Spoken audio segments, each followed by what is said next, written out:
నమస్తే, welcome to our channel. నేను సిరి. కేటీఆర్ గారు అయితే చంద్రబాబు నాయుడు గారిని మెచ్చుకుంటూనే ఉన్నారు. ఇప్పటికీ అయితే ఈరోజు కేంద్ర బడ్జెట్ ఇవ్వడంతో అది కేంద్ర బడ్జెట్ కాదు, ఏపీ బడ్జెట్ అని చెప్పడం జరిగింది. అసలు ఎందుకు ఇలా అన్నారు, ఏంటి అనేది మనకు వివరించడానికి మనతో పాటు ఉన్నారు ప్రముఖ రాజకీయ విశ్లేషకులు కేవీవి ప్రసాద్ గారు. నమస్కారం సార్. నమస్తే అమ్మా. ఇప్పుడు చూస్తుంటే కేటీఆర్ గారు తన పంతా మార్చుకున్నారేమో అనిపిస్తుంది. ఎందుకంటే ఇంతకుముందు జగన్ గారితో ఎలా మాట్లాడి మనం చూసాం, కానీ ఈ మధ్య కాలంలో కేటీఆర్ గారు అయితే చంద్రబాబు నాయుడు గారిని తెగ పొగుడుతున్నారు ఏ రకంగా చూసుకున్నా కూడా. అయితే ఇప్పుడు ఏంటంటే ఈ బడ్జెట్ సమావేశాలు ఏదైతే జరుగుతుందో ఇది కేంద్ర బడ్జెట్ అది కాదు, ఏపీ బడ్జెట్ అని చెప్పేసి మాట్లాడడం జరిగింది. మరి ఎందుకు ఇలాంటి వ్యాఖ్యలు చేశారంటారు? ఇప్పుడు ఒకటమ్మా, మీరు చూస్తుంటే గత 5 ఏళ్లలో అంతకుముందు టీఆర్ఎస్ ప్రభుత్వం ఉంది, అంతకుముందు ఏపీలో బాబు గారి ప్రభుత్వం ఉంది కాబట్టి సో బాబు గారు పిలిస్తే కేసీఆర్ గారు అమరావతి యొక్క రాజధాని శంకుస్థాపనకు రావడం జరిగింది. అప్పుడు బాగానే ఉంది. తర్వాత కాలంలో ఎప్పుడైతే జగన్మోహన్ రెడ్డి గారు అధికారంలోకి రావడానికి ఈయన ఫండింగ్ చేశారని కేసీఆర్ గారు, ఆ తర్వాత అన్ని అండదండలు అందిస్తున్నారని, రాజకీయ సలహాలు కూడా ఇస్తున్నారని, ప్లస్ బాబు గారిని కూడా ఓడిపోయినామంటే రిటర్న్ గిఫ్ట్ ఇచ్చామని నానా రకాలుగా మాట్లాడడం జరిగింది. మొన్న అరెస్ట్ అయిన సందర్భంగా కూడా తండ్రి కొడుకులు కూడా ఏ విధంగా మాట్లాడారు, ఏ విధంగా అవహేళన చేశారు, అలాగే మిగతా వాళ్ళ యొక్క క్యాబినెట్ సహచరులు ఏ విధంగా మాట్లాడారు అన్నీ కూడా మనం చూసాం. ఈవెన్ ఎలక్షన్కి ముందు కూడా ఎంత వన్ సైడ్ విక్టరీ అవబోతుందని, ప్రజల్లో మార్పు వచ్చిందని, టీడీపీ కూటమి అధికారంలోకి రాబోతుందని తెలిసినప్పుడు కూడా కేసీఆర్ గారు కానీ కేటీఆర్ గారు కానీ మాకున్న ఇన్ఫర్మేషన్ ప్రకారం, ఇంటెలిజెన్స్ రిపోర్ట్స్ ప్రకారం జగన్ గారే మళ్ళీ అధికారంలోకి రాబోతున్నారని చెప్పడం కూడా జరిగింది. అదేవిధంగా అరెస్ట్ చేసినప్పుడు కూడా ఎంతో వ్యంగ్యంగా ఈ గేమ్ భలే ఉంది కదా అని చెప్పి కూడా వ్యంగ్యంగా కూడా ట్వీట్ చేయడం కూడా జరిగింది కేటీఆర్ గారు. అది కాకుండా మొన్న అధికారం వైసీపీ కోల్పోయినప్పుడు కూడా అసలు అధికారం ఎందుకు కోల్పోయిందో తెలియదు, జగన్మోహన్ రెడ్డి ఇన్ని మంచి పనులు చేశాడు, అలాగే కేతిరెడ్డి రోజు ప్రజల్లోనే ఉంటాడు, ఆయన ఎందుకు ఓడిపోయాడు అంటే ఏదో ఈవీఎంలు ఏదో జరిగినట్టుగా అలా ఇండైరెక్ట్గా కూడా మాట్లాడడం జరిగింది. సో ఈ మధ్యకాలంలో బాబు గారు అధికారంలోకి వచ్చిన తర్వాత, ఎన్డీఏతో జత కట్టిన తర్వాత ఈ మధ్యకాలంలో కొంచెం మార్పు కనపడుతుంది వారిలో. ఆ మార్పు ఏంటంటే, ఇటు వైజాగ్ స్టీల్ ప్లాంట్ని డెఫినెట్గా బాబు గారు ప్రైవేటీకరణ చేయడానికి ఒప్పుకోరు, ఆయన డెఫినెట్గా అడ్డుపడతారని, అలాగే ఆ బీపీఎల్ సంస్థ పెద్ద ఎత్తున 50,000 నుంచి 60,000 కోట్ల రూపాయలు పెట్టుబడి పెట్టడానికి ఆంధ్రాలో సంసిద్ధమైనప్పుడు కూడా ఇది ఒక మంచి పరిణామం అని, అలాగే ఈ రోజున బడ్జెట్ సందర్భంగా కూడా కేటీఆర్ గారు ఇది దేశ బడ్జెట్ కాదు, ఇది ఆంధ్రప్రదేశ్ బడ్జెట్ అని చెప్పడం అంటే, సాధారణంగా మనం చూస్తూ ఉంటాం రాజకీయాల్లో శాశ్వత మిత్రులు ఉండరు, శాశ్వత శత్రువులు ఉండరు. సో మరి నిజంగానే ఆయన రియలైజ్ అయ్యి మాట్లాడుతున్నారా, లేకపోతే ఏదైనా రేపొద్దున బాబు గారు ఈ రోజున ఎన్డీఏ కూటమిలో చాలా కీలకంగా వ్యవహరిస్తున్నారు కాబట్టి రేపు ఏదైనా రాజకీయంగా మనకు ఏదైనా తోడ్పాటు అందిస్తారనో, మరి ఏదో ఏ కారణం చేత అవుతాయి. కానీ ఈ మధ్య కేటీఆర్ యొక్క భాషలో కానీ, వాళ్ళ స్టేట్మెంట్లో కానీ, వాళ్ళ భావ వ్యక్తీకరణలో కూడా చేంజ్ వచ్చింది. సో ఏదైనా ఇది ఒక మంచి పరిణామం.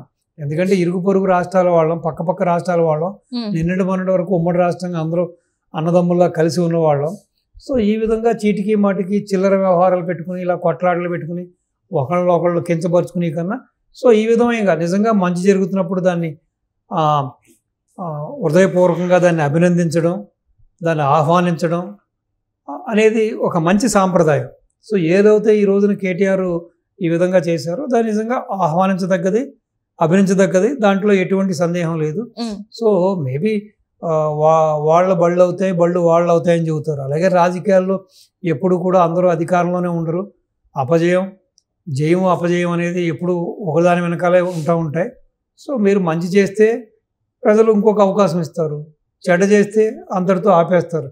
ఈరోజు ఏదైతే జగన్మోహన్ రెడ్డి ఎపిసోడ్ చూస్తున్నామో ఆ ఎపిసోడ్లో ఏం జరిగిందో కూడా మనం చూసాం. అతను 5 ఏళ్ళు అతను చేసిన దౌర్జన్యాలు, అక్రమాలు, దుర్మార్గాలు, ఆ దోపిడీకి ప్రజలు ఎటువంటి రిజల్ట్ ఇచ్చారో అలాగే చూసాం. వీళ్ళు మరి అటువంటి పరిపాలన సాగించకపోయినా కూడా కొంచెం అహంపూరితమైన మాటలు, సో పెద్దగా ప్రజల్లోకి వెళ్ళకపోవడం, ప్రజలను పట్టించుకోకపోవడం, తర్వాత నాయకులకే సరిగ్గా అపాయింట్మెంట్లు ఇవ్వకుండా ఎంతసేపు ఫామ్ హౌస్కే వాళ్ళు పరిమితం అవ్వడం. సో బాబు గారు అరెస్ట్ అయిన సందర్భంగా వారు బాబు గారిని కించపరిచిన విధానం ఇవన్నీ చూసినప్పుడు ఏదైతే టీడీపీ కేడర్ ఉందో, ఏదైతే ఒక సామాజిక వర్గం ఇక్కడ ఉందో అది బాగా హట్ అయింది. హట్ అయిన సందర్భంగా వీళ్ళందరూ కూడా అసలు కాంగ్రెస్ సపోర్ట్ చేయని వాళ్ళు, కాంగ్రెస్కి ఇంతవరకు ఓటైన వాళ్ళు కూడా పోయినసారి అసెంబ్లీ ఎలక్షన్లో కాంగ్రెస్కి ఓటేయడం జరిగింది. ఆ సందర్భంగా ఒక 30 నుంచి 40 సీట్లు కాంగ్రెస్కి ఇటు టీడీపీ కేడర్ వలన, ఇటు ఒక కమ్మ సామాజిక వర్గం వలన కూడా అది మంచి జరిగింది కాంగ్రెస్కి. సో కాంగ్రెస్ అధికారంలోకి రావడానికి ఇటు కమ్మ సామాజిక వర్గము ప్లస్ టీడీపీ కేడర్ కూడా ఇతోధికంగా ఉపయోగపడిందని దాంట్లో ఎటువంటి సందేహం లేదు. సో బహుశా మళ్ళీ దూరమైన ఈ కమ్మ సామాజిక వర్గాన్ని, ఆ దూరమైన టీడీపీ ఓట్లని కూడా మళ్ళీ వాళ్ళ వైపు మరల్చుకోవడానికి, లేకపోతే ఏదైతే ఇటు బీఆర్ఎస్ మీద లేకపోతే కేసీఆర్ కుటుంబ సభ్యుల మీద ఒక సామాజిక వర్గం గుర్రుగా ఉందో, అలాగే టీడీపీ కేడర్ ఎలాగో గుర్రుగా ఉంది కాబట్టి వాళ్ళని శాంతపరచడానికి ప్లస్ వాళ్ళని మళ్ళీ హక్కును చేర్చుకోవడానికి ఒక జరుగుతున్న ప్రక్రియలో ఈ విధంగా బాబు గారిని ప్రైజ్ చేయడం అనేది కూడా మనం ఆ కోణంలో కూడా ఆలోచించవచ్చు. ఏదేమైనా ఇది ఒక శుభ పరిమాణం. అదే బాబు గారి దగ్గర ఉన్న బ్యూటీ ఏంటంటే శత్రువు కూడా ఏదో ఒక రోజున నిజం తెలుసుకుని ఆయన చేసిన మంచి పనులు మీరు చూసుంటారు. ఆయన 2 సార్లు వెళ్ళడం జరిగింది ఢిల్లీకి. సో 2 సార్లు వెళ్ళి ఆయన తన స్వప్రయోజనాల గురించి కానీ లేకపోతే తన ప్రత్యర్థుల్ని ఇబ్బంది పెట్టడానికి కానీ ఎక్కడ కూడా ఆయన పవర్ని కానీ ఆయన ఇన్ఫ్లుయెన్స్ని కానీ వాడుకోలేదు. కేవలం రాష్ట్రం కోసం బడ్జెట్ ప్రిపేర్ అవుతుంది కాబట్టి బడ్జెట్కు ముందు 2 సార్లు ఆయన వెళ్ళి కీలకమైన మీటింగ్స్, కీలకమైన మంత్రులతోటి, కీలకమైన శాఖలతోటి ఆయన జరిపిన ఆ యొక్క మీటింగ్సు, ఆ చర్చలు ఈ రోజున మనకి ఈ అవన్నీ సఫలీకృతమై ఈ రోజున బడ్జెట్లో అవన్నీ కూడా ప్రతిబింబించడంతో బడ్జెట్లో ఈ రోజున 15,000 కోట్ల రూపాయలు కేవలం అమరావతికే కేటాయించడం జరిగింది. అటువంటిది అంటే ఆ 15,000 కోట్ల రూపాయలు కూడా ఏంటంటారు, అదేమీ లిమిటెడ్ కాదు. ఇంకా ఫర్దర్గా కూడా ఏదైనా అమరావతికి కూడా కావాలని ఉంటే ఇంకా ఇస్తామని కూడా చెప్పడం జరిగింది. అంటే అన్లిమిటెడ్ మీల్స్ పెడుతున్నారు వాళ్ళు మనకి ఇది అమరావతికి. అదే విధంగా ఏదైతే మనకి వెనకబడిన ప్రాంతాలు ఇటు రాయలసీమ కానీ, చిత్తూరు కానీ, ఇటు ఉత్తరాంధ్ర కానీ, ఇటు మన ప్రకాశం జిల్లాలో ఏదైతే వెనకబడిన ప్రాంతాల అభివృద్ధికి కూడా వాళ్ళు ఫండ్స్ ఇద్దామని చెబుతున్నారు. అలాగే కారిడార్స్ కోసం, అలాగే ఒక స్పెషల్ SEZs కోసం, అలాగే కొన్ని ఇండస్ట్రీస్ని ఇద్దామని చెబుతున్నారు, కొన్ని సంస్థలను ఇస్తామని చెబుతున్నారు. అదేవిధంగా పోలవరాన్ని కూడా త్వరితగతిని పూర్తి చేయడానికి దానికి కావాల్సిన ఫండింగ్ అంతా ఇద్దామని చెబుతున్నారు. సో ఈ విధంగా చూస్తే ఈ బ్రహ్మాండంగా బాబు గారి యొక్క రాజకీయ చతురత, ఆయన ఏదైతే ఆ చాణక్యుడు అనిపించుకున్నారో దాన్ని ఈ రోజున చేతల రూపంలో చూపించారు.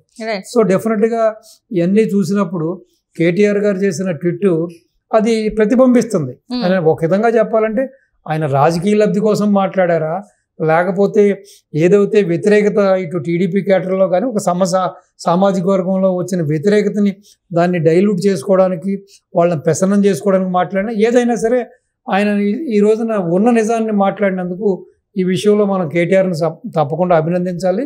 సో ఇదే విధమైన వైఖరి అది ప్రతిపక్షమైనా లేకపోతే పక్క రాష్ట్రమైనా ఏ పార్టీ అయినా సరే ఇటువంటి మంచి చేసినప్పుడు దాన్ని అప్రిషియేట్ చేయడం, ఏదైనా తప్పులు జరుగుతున్నప్పుడు దాన్ని సున్నితంగా విమర్శించడం, అంటే వ్యక్తిగతాలకు పోకుండా మానహారణం చేయకుండా ఈ విధమైన ఒక కన్స్ట్రక్టివ్ పాలిటిక్స్ చేయడం అనేది ఏ రాజకీయ నాయకుడికైనా సరే అది ఒక ఆభరణంగా ఉండాలి. అంతేకాకుండా జగన్మోహన్ రెడ్డి లాగా ఏమీ లేకుండానే చిల్లర రాజకీయాలు చేయడం, తన పార్టీకి చెందిన 2 కార్యకర్తలు కొట్టుకుని అందులో కార్యకర్త హతడవుతే అతనికి రాజకీయ రంగు పూలమి అక్కడ అసెంబ్లీ దగ్గర ఎంత హైరాణ పడ్డాడు, ఎంత గొడవ చేశాడో చూసాం. ఈ రోజున తగుదనమ్మా అంటూ ఢిల్లీకి వెళ్ళి ఆంధ్ర పరుగును తీయడానికి సిద్ధమయ్యాడు. ఆల్రెడీ 5 ఏళ్లలో ఆంధ్ర పరుగు ప్రపంచవ్యాప్తంగా కూడా తీసేశాడు. మళ్ళీ కూడా ఇటువంటి పెట్టుబడులు ఈ విధంగా కేంద్రం కూడా మనకు సహకరిస్తున్న టైంలో ఎంతోమంది ఇన్వెస్టర్సు, ఎంతోమంది పారిశ్రామికవేత్తలు కూడా ముందుకు వస్తున్న టైంలో ఈ విధమైన యాగి చేయడం అనేది అతని యొక్క తగదిది. సో డెఫినెట్గా తను ఎంతో నేర్చుకోవాలి. కాబట్టి జగన్మోహన్ రెడ్డి ఇప్పటికైనా బుద్ధి తెచ్చుకుని ఎప్పటికైనా ఒక కన్స్ట్రక్టివ్ పాలిటిక్స్ చేస్తూ రాష్ట్ర యొక్క ప్రగతి మార్గంలో వెళ్ళడానికి తనదైన పాత్ర పోషించి ఒక పద్ధతిగా నడుచుకుంటే తనకి మంచిది, ఇటు రాష్ట్రానికి మంచిది, తన పార్టీకి కూడా మంచిది. సో ఇక్కడైనా ఇటువంటి చిల్లర రాజకీయాలు, చిల్లర మాటలు కట్టిపెట్టి చేసిన తప్పులు ఏమైనా ఉంటే అట్లకి క్షమాపణ చెప్పి, లేకపోతే జ్యుడిషియరీ పరంగా అయినా కేసులు ప్రూవ్ అవుతే అట్లకి శిక్ష అనుభవించి మళ్ళీ ఒక కాస్త పరిణితి చెందిన రాజకీయ నాయకుడిగా అతను మారితే తనకి మంచిది, రాష్ట్రానికి మంచిది. So all the best to AP. Right sir, thank you so much. నమస్తే.